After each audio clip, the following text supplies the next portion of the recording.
Tulip সিদ্দিকের বিরুদ্ধে দুর্নীতির অভিযোগ ওঠায় তাকে দেশে ফিরে আদালতের মুখোমুখি হতে হবে বলে মন্তব্য করেছেন প্রধান উপদেষ্টা ডক্টর মোহাম্মদ ইউনূস। লন্ডন সফরের সময় ব্রিটিশ টেলিভিশন চ্যানেল ITV-কে দেয়া এক সাক্ষাৎকারে একথা বলেন তিনি।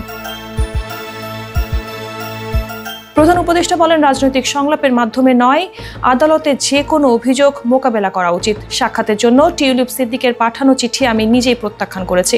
যদি তার বিরুদ্ধে অভিযোগ থাকে তাহলে বিচারের মুখোমুখি হওয়ার জন্য তার আদালতে উপস্থিত হওয়া উচিত। তিনি আরও বলেন, আমি তার সঙ্গে কথা বলিনি, আমি এটিকে একটি আইনি প্রক্রিয়া হিসেবে নিয়েছি এবং এটি আইনগতভাবেই হওয়া উচিত। এখানে আমার জড়িত হওয়া উচিত নয়। দুদক অভিযোগ করেছে টিউলিপ তার খালা সাবেক প্রধানমন্ত্রী শেখ হাসিনার কাছ থেকে অবৈধভাবে জমি গ্রহণ করেছেন।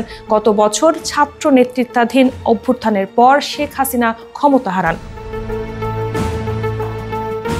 এই অভিযোগের বিষয়টি যুক্তরাজ্যে এর আগে ট্রেজারি মন্ত্রী হিসেবে দায়িত্ব পালনকারী টিউলিপ সরাসরি অস্বীকার করে বলেন, এটি বাংলাদেশি কর্তৃপক্ষের রাজনৈতিকভাবে উদ্দেশ্যপ্রণোদিত অপপ্রচার।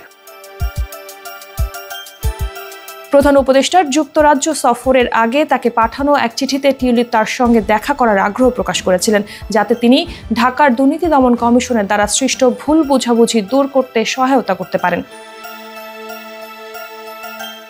তবে ইউনূসের সেই অনুরোধে সাড়া না দেয়ায় হতাশা প্রকাশ করেছেন টিউলিপ। এক বিবৃতিতে তিনি বলেন, ইউনূস তার সঙ্গে সাক্ষাতে অনীহা দেখিয়ে রাজনৈতিকভাবে উদ্দেশ্যপ্রণোদিত ভুল তথ্য প্রচারের পথে অনাকাঙ্ক্ষিতভাবে ইন্ধন জুগিয়েছেন।